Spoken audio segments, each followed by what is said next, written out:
നമസ്തേ. പുതിയൊരു വീഡിയോയിലേക്ക് ഏവർക്കും സ്വാഗതം. ദേവഗുരുവായ ബൃഹസ്പതി, അതായത് വ്യാഴം, ബുധന്റെ രാശിയിൽ നിന്നും 49 ദിവസത്തേക്ക് വ്യാഴത്തിന്റെ തന്നെ ഉച്ചരാശിയായ കർക്കിടകം രാശിയിലേക്ക് രാശി മാറുന്നു. ഒക്ടോബർ 18 മുതൽ ഡിസംബർ 5 വരെയാണ് കർക്കിടകം രാശിയിൽ വ്യാഴം സ്ഥിതിയുള്ളത്. വ്യാഴത്തിന്റെ ഉച്ചരാശിയിലേക്കുള്ള രാശിമാറ്റം മൂലം ചില രാശിക്കാർക്ക് ഗുണാനുഭവങ്ങൾ ലഭിക്കുന്നത് പോലെ തന്നെ വ്യാഴത്തിന്റെ ദൃഷ്ടി മൂലം മറ്റു രാശിക്കാർക്കും പല വിധത്തിലും ഗുണാനുഭവങ്ങൾ ലഭിക്കുന്ന കാലം കൂടിയാണ്. വ്യാഴം പൂർണ്ണബലവാനായി നിന്നുകൊണ്ടാണ് ദൃഷ്ടി ചെയ്യുന്നത് എന്നുകൂടി മനസ്സിലാക്കാം. ദേവഗുരുവായ വ്യാഴം ആർക്കും തന്നെ ദോഷത്തെ ചെയ്യുന്ന ഗ്രഹമല്ല എന്നുകൂടി മനസ്സിലാക്കണം.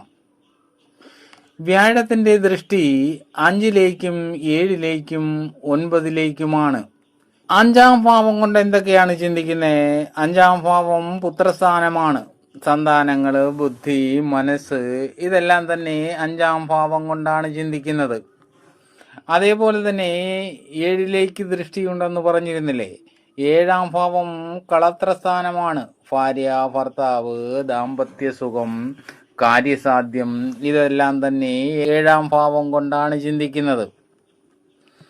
അതെ, 9ാം ഭാവത്തിലേക്കും ദൃഷ്ടിയുണ്ട്. 9ാം ഭാവം ഭാഗ്യസ്ഥാനമാണ്. പിതാവ്, ഭാഗ്യം, ഗുരു, ശുഭത്വം, ഇതെല്ലാം തന്നെ 9ാം ഭാവം കൊണ്ടാണ് ചിന്തിക്കുന്നത്. വ്യാഴദൃഷ്ടി എല്ലാ ദോഷങ്ങളെയും ഹനിക്കുമെന്നാണ്. എങ്ങനെയൊക്കെയാണെന്ന് നമുക്ക് നോക്കാം. അശ്വതി, ഭരണി, കാർത്തിക കാൽഭാഗവും വരുന്ന മേടം രാശിക്കാർക്ക് വ്യാഴം 3ലായിരുന്നു സ്ഥിതി. അതായത് 3ലെ വ്യാഴം മുറവിളി കൂട്ടും എന്നാണ്. അതിൽ നിന്നെല്ലാം അല്പം ആശ്വാസം ലഭിക്കുമെന്നുള്ളതാണ്. അല്പം ദൈവാധീനമൊക്കെ ലഭിക്കുന്ന കാലം കൂടിയാണ്. എങ്കിൽ കൂടിയും വ്യാഴത്തിന്റെ 5ലേക്കുള്ള ദൃഷ്ടി മേടക്കൂറുകാർക്ക് അഷ്ടമത്തിലേക്കാണ് ദൃഷ്ടി വരുന്നത്. അഷ്ടമം ആയുർസ്ഥാനമാണ്. ആയുസ്, അരിഷ്ടത, രോഗം, മരണം, ഇതെല്ലാം തന്നെ അഷ്ടമം കൊണ്ടാണ് ചിന്തിക്കുന്നത്. വ്യാഴത്തിന്റെ ദൃഷ്ടി മൂലം ഇതിനെല്ലാം തന്നെ ഒരു ശാന്തി ലഭിക്കുമെന്നുള്ളതാണ്. വ്യാഴത്തിന്റെ 7ലേക്കുള്ള ദൃഷ്ടി മേടക്കൂറുകാർക്ക് 10ലേക്കാണ്. 10ാം ഭാവം കർമ്മസ്ഥാനമാണ്. കർമ്മപുഷ്ടി ഉണ്ടാകുമെന്ന് പറയാം. അതേപോലെ വ്യാഴത്തിന്റെ 9ലേക്കുള്ള ദൃഷ്ടി മേടക്കൂറുകാർക്ക് 12ലേക്കാണ്. 12 വ്യയസ്ഥാനമാണ്. 10 കിട്ടിയാൽ 20 ചിലവാകുന്ന സ്ഥിതി. അതെല്ലാം തന്നെ ഒരു മാറ്റമുണ്ടാകുമെന്നാണ്. വ്യാഴത്തിന്റെ ദൃഷ്ടി മൂലം അതിനെല്ലാം തന്നെ ഒരു മാറ്റമുണ്ടാകുമെന്നാണ്. കാർത്തിക മുക്കാൽ ഭാഗവും രോഹിണി, മകയിരം, അരയും ചേർന്ന് വരുന്ന ഇടവക്കൂറുകാർക്ക് വ്യാഴം 3ലേക്കാണ്. 3ലെ വ്യാഴം മുറവിളി കൂട്ടുമെന്നാണ്. 3ലെ സ്ഥിതി അത്ര നല്ലതല്ല. എങ്കിൽ കൂടിയും വ്യാഴത്തിന്റെ 5ലേക്കുള്ള ദൃഷ്ടി ഇടവക്കൂറുകാർക്ക് 7ലേക്കാണ് ദൃഷ്ടി വരുന്നത്. 7ാം ഭാവം കളത്രസ്ഥാനമാണ്. ഭാര്യ ഭർത്തൃബന്ധം നല്ല രീതിയിലാകുമെന്ന് പറയാം. വ്യാഴത്തിന്റെ 7ലേക്കുള്ള ദൃഷ്ടി ഇടവക്കൂറുകാർക്ക് ഭാഗ്യസ്ഥാനമായ 9ലേക്കാണ്. ഭാഗ്യാനുഭവങ്ങൾ ലഭിക്കുന്ന കാലമാണ്. അതേപോലെ വ്യാഴത്തിന്റെ 9ലേക്കുള്ള ദൃഷ്ടി ഇടവക്കൂറുകാർക്ക് 11ലേക്കാണ് ദൃഷ്ടി വരുന്നത്. 11ാം ഭാവം ലാഭസ്ഥാനമാണ്. അത് എന്തുകൊണ്ടും നല്ലത് തന്നെയാണ്. മകയിരം, അരയും, തിരുവാതിര, പുണർദം മുക്കാൽ ഭാഗവും വരുന്ന മിഥുനക്കൂറുകാർക്ക് 2ലേക്കാണ് വ്യാഴത്തിന്റെ സ്ഥിതി വരുന്നത്. 2ാം ഭാവം ധനസ്ഥാനമാണ്. ധനാഭിവൃദ്ധിയൊക്കെ വന്നു ചേരുന്ന കാലമാണ്. ഇനി വ്യാഴത്തിന്റെ 5ലേക്കുള്ള ദൃഷ്ടി മിഥുനക്കൂറുകാർക്ക് 6ലേക്കാണ് ദൃഷ്ടി വരുന്നത്. രോഗം, ശത്രു, കടം, ഇതെല്ലാം ചിന്തിക്കുന്നത് ആറാം ഭാവം കൊണ്ടാണ്. വ്യാഴത്തിന്റെ ദൃഷ്ടി മൂലം ഇതിനെല്ലാം ഒരു ആശ്വാസം ലഭിക്കുമെന്ന് പറയാം. വ്യാഴത്തിന്റെ 7ലേക്കുള്ള ദൃഷ്ടി മിഥുനക്കൂറുകാർക്ക് അഷ്ടമത്തിലേക്കാണ്. അഷ്ടമം ആയുസ്സിന്റെ ഭാവമാണ്. ആയുസ്, മരണം, രോഗം ഇതെല്ലാം ചിന്തിക്കാം. വ്യാഴത്തിന്റെ ദൃഷ്ടി മൂലം മിഥുനക്കൂറുകാർക്ക് ഇതിനെല്ലാം തന്നെ ഒരു ശാന്തി ലഭിക്കുമെന്നുള്ളതാണ്. വ്യാഴത്തിന്റെ 9ലേക്കുള്ള ദൃഷ്ടി മിഥുനക്കൂറുകാർക്ക് 10ലേക്കാണ് ദൃഷ്ടി വരുന്നത്. 10ാം ഭാവം കർമ്മസ്ഥാനമാണ്. ഇവിടെ മിഥുനക്കൂറുകാർക്ക് വ്യാഴത്തിന്റെ ദൃഷ്ടി മൂലം കർമ്മ പുരോഗതി ഉണ്ടാകുമെന്ന് പറയാം. പുണർതം കാൽഭാഗവും പൂയം ആയില്യവും ചേർന്ന് വരുന്ന കർക്കിടകക്കൂറുകാർക്ക് ജന്മത്തിലാണ് വ്യാഴം സഞ്ചരിക്കുന്നത്. ജന്മവ്യാഴം അത്ര നല്ലതല്ല എന്ന് തന്നെ പറയാം. വ്യാഴത്തിന്റെ ദൃഷ്ടി 5ലേക്കും 7ലേക്കും 9ലേക്കുമാണ്. കർക്കിടകക്കൂറിൽ ജനിച്ചവർക്ക് 5ലേക്കുള്ള ദൃഷ്ടി സന്താനഭാവമാണ്. അതുകൊണ്ട് സന്താനങ്ങളെ കൊണ്ടും സന്താനങ്ങൾക്കും അത് ഗുണകരമാണ്. 7ലേക്കുള്ള ദൃഷ്ടി കളത്രഭാവമായതിനാൽ ഭാര്യാഭർത്തൃ ബന്ധം നല്ല രീതിയിൽ പോകുമെന്ന് പറയാം. അതേപോലെ ഭാഗ്യസ്ഥാനമായ 9ലേക്കുള്ള ദൃഷ്ടി ഈ കർക്കിടകക്കൂറുകാർക്ക് ഭാഗ്യാനുഭവങ്ങൾ വന്നു ചേരുമെന്നുള്ളതാണ്. മകം, പൂരം, ഉത്രം കാൽഭാഗവും വരുന്ന ചിങ്ങക്കൂറുകാർക്ക് വ്യാഴം 12ലാണ്. 12 വ്യയസ്ഥാനമാണ്. 10 കിട്ടിയാൽ 20 ചിലവാകുന്ന കാലം. നല്ല കാലമല്ല. വ്യാഴത്തിന്റെ 5ലേക്കുള്ള ദൃഷ്ടി ചിങ്ങക്കൂറുകാർക്ക് 4ലേക്കാണ് ദൃഷ്ടി വരുന്നത്. 4 മാതൃസ്ഥാനമാണ്. സുഖസ്ഥാനം കൂടിയാണ്. 4ാം ഭാവത്തിന് പറഞ്ഞിട്ടുള്ള കാര്യങ്ങൾക്ക് ഗുണാനുഭവങ്ങൾ ലഭിക്കുമെന്നുള്ളതാണ്. വ്യാഴത്തിന്റെ 7ലെ ദൃഷ്ടി ചിങ്ങക്കൂറുകാർക്ക് 6ലേക്കാണ് ദൃഷ്ടി വരുന്നത്. രോഗം, ശത്രു, കള്ളന്മാർ ഇതൊക്കെ 6ാം ഭാവം കൊണ്ടാണ് ചിന്തിക്കുന്നത്. വ്യാഴത്തിന്റെ ദൃഷ്ടി മൂലം ഇതിനെല്ലാം ഒരു ആശ്വാസം ലഭിക്കുമെന്നുള്ളതാണ്. വ്യാഴത്തിന്റെ 9ലേക്കുള്ള ദൃഷ്ടി ചിങ്ങക്കൂറുകാർക്ക് 8ലേക്കാണ്. അഷ്ടമം ആയുസ്സിന്റെ സ്ഥാനമാണ്. രോഗം, മരണം, അരിഷ്ടത ഇതെല്ലാം തന്നെ അഷ്ടമം കൊണ്ടാണ് ചിന്തിക്കുന്നത്.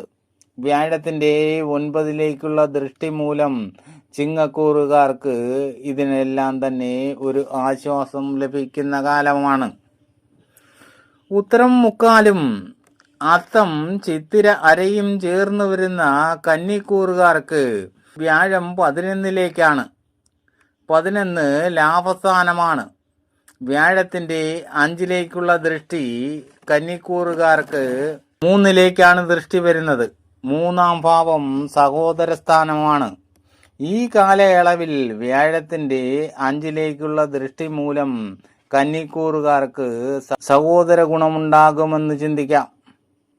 വ്യാഴത്തിന്റെ 7ലേക്കുള്ള ദൃഷ്ടി കന്നിക്കൂറുകാർക്ക് 5ലേക്കാണ്.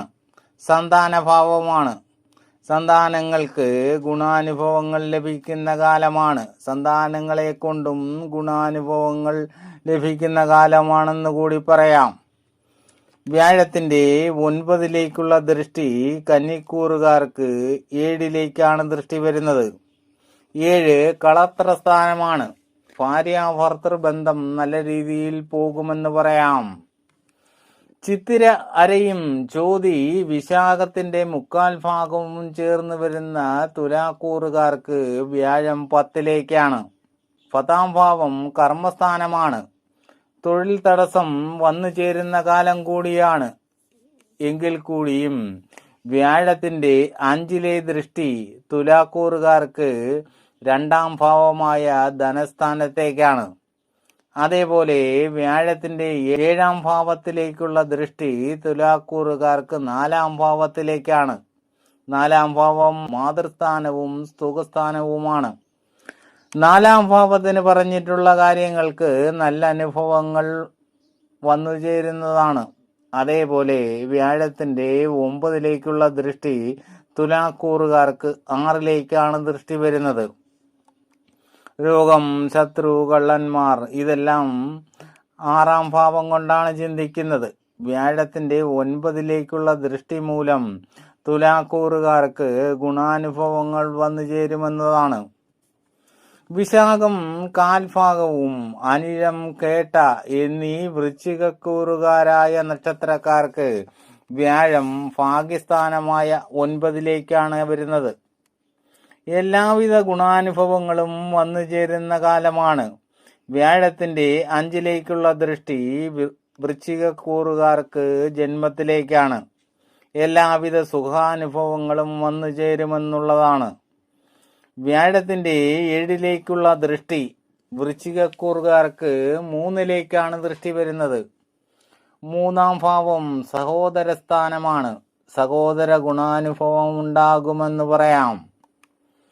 ധൈര്യം, വീര്യം ഇതൊക്കെ ചിന്തിക്കാവുന്ന ഭാവമാണ് 3-ാം ഭാവം. വ്യാഴത്തിന്റെ 9ലേക്കുള്ള ദൃഷ്ടി വൃശ്ചികക്കൂറുകാർക്ക് 5ലേക്കാണ് ദൃഷ്ടി വരുന്നത്. 5-ാം ഭാവം സന്താനഭാവമാണ്. സന്താനങ്ങളെ കൊണ്ട് ഗുണാനുഭവങ്ങൾ ചിന്തിക്കാം. അതേപോലെ സന്താനങ്ങൾക്കും ഗുണാനുഭവങ്ങൾ ചിന്തിക്കാവുന്ന കാലമാണ്. മൂലം, പൂരാടം, ഉത്രാടം കാൽഭാഗവും ചേർന്ന് വരുന്ന ധനുരാശിക്കാർക്ക് വ്യാഴം അഷ്ടമത്തിലാണ്. അഷ്ടമം അത്ര നല്ലതല്ല. എങ്കിൽ കൂടിയും വ്യാഴത്തിന്റെ 5ലേക്കുള്ള ദൃഷ്ടി ധനുക്കൂറുകാർക്ക് 12ലേക്കാണ്. 12 വ്യയസ്ഥാനമാണ്. 10 കിട്ടിയാൽ 20 ചിലവാകുന്ന കാലം. വ്യാഴത്തിന്റെ ദൃഷ്ടി മൂലം ഇതിനെല്ലാം ഒരു മാറ്റം ലഭിക്കുമെന്നുള്ളതാണ്. വ്യാഴത്തിന്റെ 7ലേക്കുള്ള ദൃഷ്ടി ധനുക്കൂറുകാർക്ക് ധനസ്ഥാനമായ 2ലേക്കാണ്. ധനാഭിവൃദ്ധി ഉണ്ടാകുന്ന കാലമാണ്. വ്യാഴത്തിന്റെ 9ലേക്കുള്ള ദൃഷ്ടി ധനുക്കൂറുകാർക്ക് 4-ാം ഭാവത്തിലേക്കാണ്. 4-ാം ഭാവം മാതൃസ്ഥാനമാണ്. സുഖസ്ഥാനം കൂടിയാണ്. ഇതിനെല്ലാം തന്നെ ഗുണാനുഭവങ്ങൾ വന്നു ചേരുന്ന കാലമാണ്. ഉത്രാടം മുക്കാലും തിരുവോണം, അവിട്ടം അരയും ചേർന്ന മകരക്കൂറുകാർക്ക് വ്യാഴം 7ലാണ്. 7-ാം ഭാവം കളത്രസ്ഥാനമാണ്. വ്യാഴത്തിന്റെ 5ലേക്കുള്ള ദൃഷ്ടി മകരക്കൂറുകാർക്ക് ലാഭസ്ഥാനമായ 11ലേക്കാണ്. എന്തുകൊണ്ടും മകരക്കൂറുകാർക്ക് നല്ല കാലമാണെന്ന് തന്നെ പറയാം.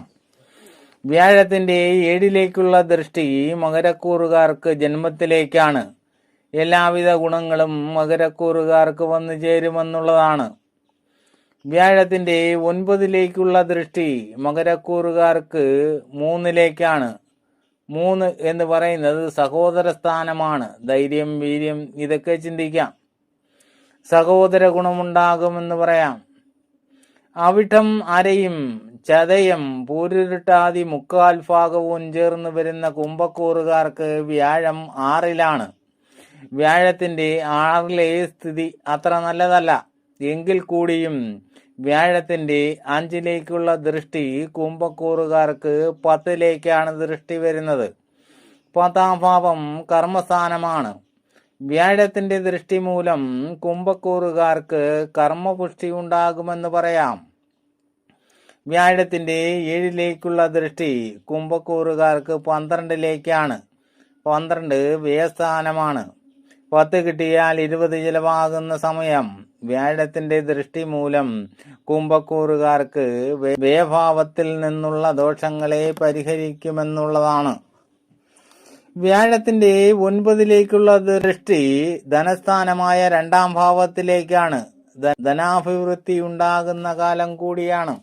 പൂരുരുട്ടാതി കാൽഭാഗവും ഉത്രട്ടാതി രേവതിയും ചേർന്ന് വരുന്ന മീനക്കൂറുകാർക്ക് വ്യാഴം 5ലൂടെ സഞ്ചരിക്കുന്ന കാലമാണ്. നല്ല രീതിയിൽ ദൈവാധീനം ലഭിക്കുന്ന കാലം. നല്ല സുഖാനുഭവങ്ങൾ ലഭിക്കുന്ന കാലം കൂടിയാണ്. കൂടാതെ വ്യാഴത്തിന്റെ 5ലേക്കുള്ള ദൃഷ്ടി മീനക്കൂറുകാർക്ക് ഭാഗ്യസ്ഥാനമായ 9ലേക്കാണ്. എല്ലാവിധ ഭാഗ്യാനുഭവങ്ങളും വന്നു ചേരും.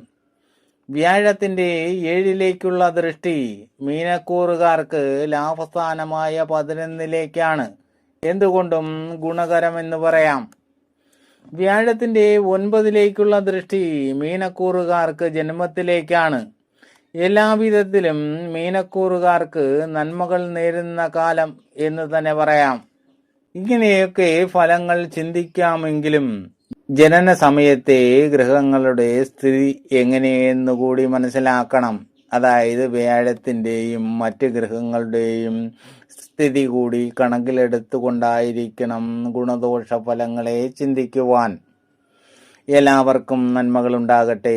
ആദ്യമായിട്ടാണ് ചാനൽ കാണുന്നതെങ്കിൽ ഒന്ന് സബ്സ്ക്രൈബ് ചെയ്യണേ. വീഡിയോ ഇഷ്ടപ്പെട്ടാൽ ലൈക്ക് ചെയ്യാനും ഷെയർ ചെയ്യാനും മറക്കരുത്. അടുത്ത വീഡിയോ കാണുന്നത് വരെ നിങ്ങൾക്കെൻ്റെ നമസ്കാരം.